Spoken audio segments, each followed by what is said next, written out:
the benefits of crying for sensitive parents. Hi there, I'm Amy Lajeunesse, the founder of highlysensitiveparenthood.com, a resource center for highly sensitive and deeply feeling parents. Today I'm talking on kind of an interesting topic. I'm sharing about the benefits of crying for sensitive parents. So let me start with this, a question for you. When you cry, how do you feel about the fact that you are crying?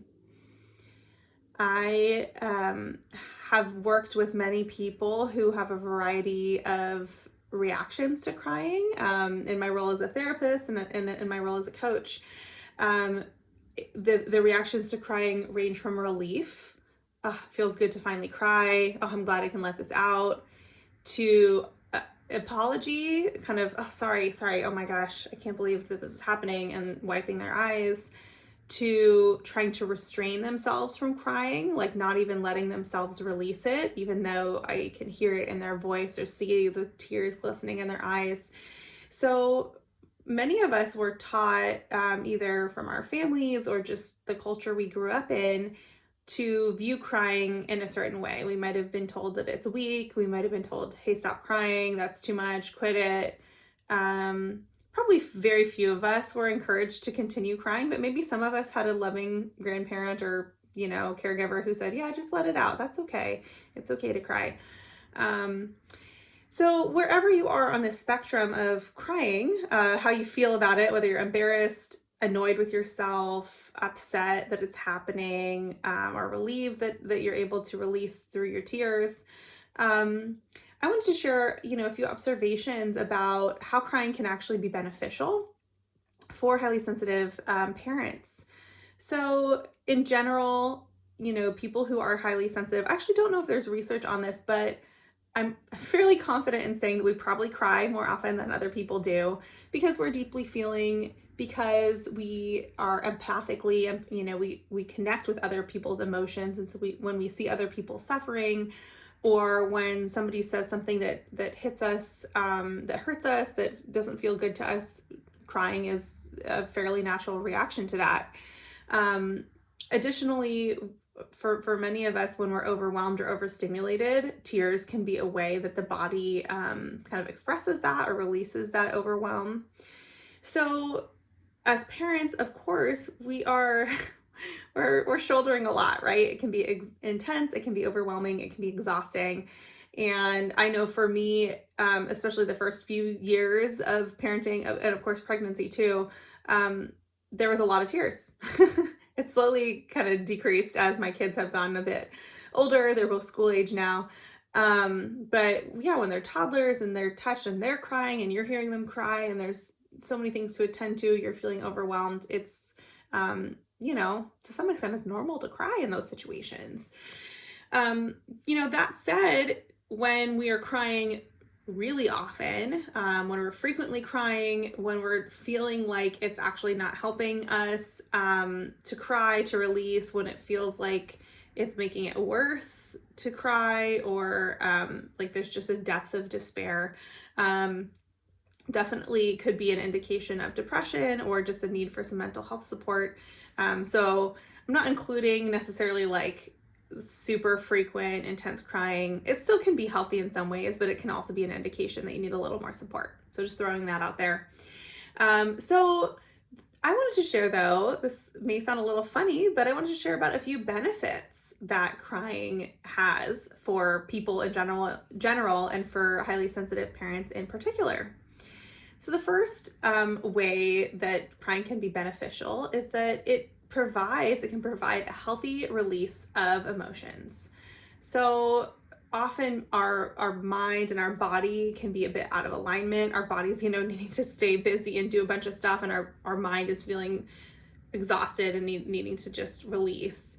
And, if we're okay with laughing and smiling when we're happy, why aren't we okay with crying when we're feeling sad or overwhelmed?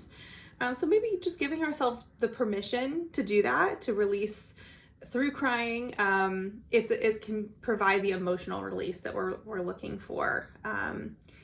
So check in with yourself and notice, sometimes when we cry, we feel resistant to doing so, and then we feel better afterwards. So just notice if that might be true for you.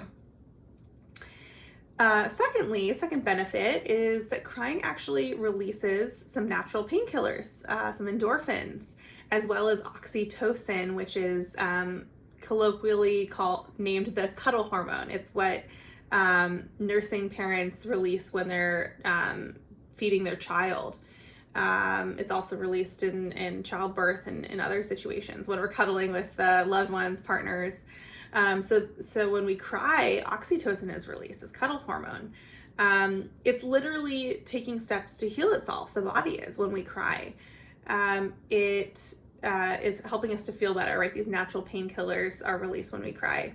Conversely, this is quite interesting, and both of these data points are taken from a Harvard study, which will be linked in the show notes. It's called "Is Crying Good for You?" and it's from Harvard's blog. And one other interesting point here is that when we repress our emotions, when we hold back our tears, there's actually a correlation with negative health outcomes, including hypertension, cardiovascular disease, and a weakened immune system. So that whole old adage of like, oh, just suck it up and like stop crying, be strong. Like, it actually is bad for you in many ways if you're genuinely feeling the need to cry and release, to try to hold it in. So kind of interesting. Thirdly, crying signals to others that you need support. So this is something that I forget where I read it, but it's also like sort of a social psychology principle that totally makes sense now that I know about it, but I never thought about crying in that way, that it's a social signal.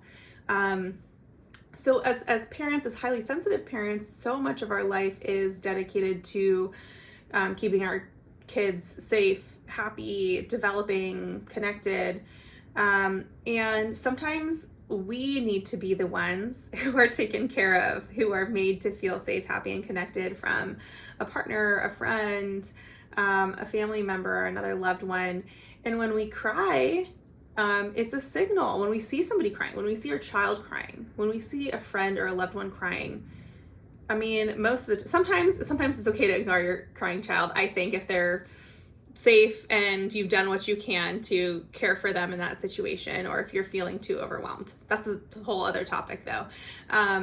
But most of the time when we see somebody crying, we don't ignore them. We attend to them. We come and check on them. We say, oh, what happened? Are you okay? Are you hurt? What can I do? And when we cry because we're overwhelmed or sad or isolated, and someone comes to us and says, hey, what can I do? Are you okay? What's happened? How can I support you?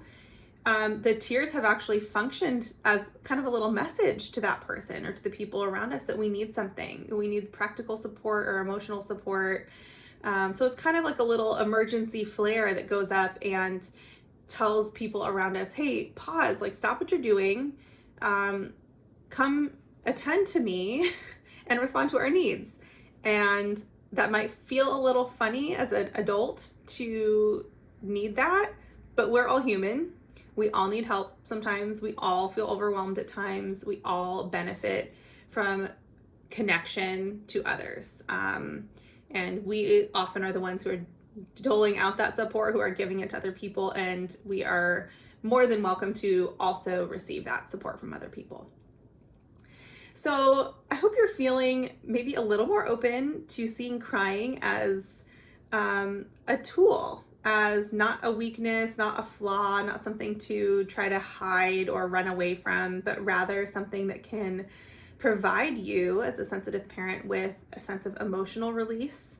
You can even see crying as self-care in a sense. If you're feeling like just kind of like you're above in over your head after a long day or a stressful interaction, one thing that I often recommend to clients is, if it feels good, like hop in the shower.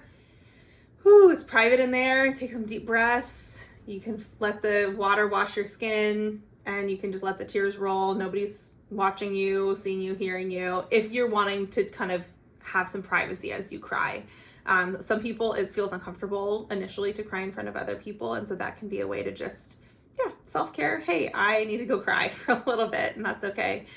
Of course, like I said earlier, if the releasing your emotions through crying is leading to more intense emotions, overwhelmingly sad or upset, then definitely reach out for some professional support from a therapist.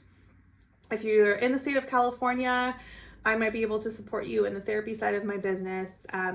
You can find me there at Inner Nature Therapy. You can get more information there.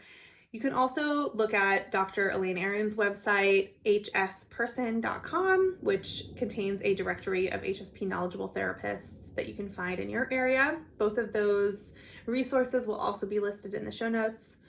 And if you don't need mental health support, but you're maybe looking to benefit from some support just in general to make your parenting a little easier, to feel more confident as a sensitive parent, to learn to really identify and celebrate the strengths that your sensitivity brings to your life as a parent, and how that impacts your children in positive ways, I encourage you to check out the resources, including coaching and the Highly Sensitive Parenthood course on my website, and you can find that at highlysensitiveparenthood.com.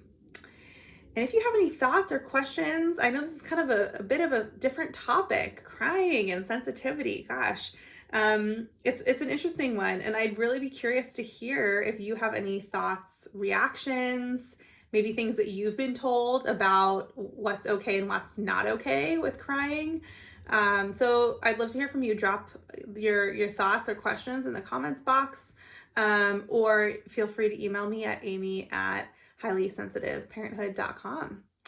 And of course, if you're looking to stay connected with me, I encourage you to subscribe to this podcast or to the YouTube channel. And you can also find my newsletter on my website, highlysensitiveparenthood.com. You can subscribe there just to make sure you don't miss out on any updates and any new releases of blogs or podcasts. All right, well, take care. I hope that if you need to this week, you give yourself full permission to cry, and that you do so in a way that feels replenishing and like gentle self-care for you. All right, take care. For more resources, including our signature Highly Sensitive Parenthood online course, visit highlysensitiveparenthood.com.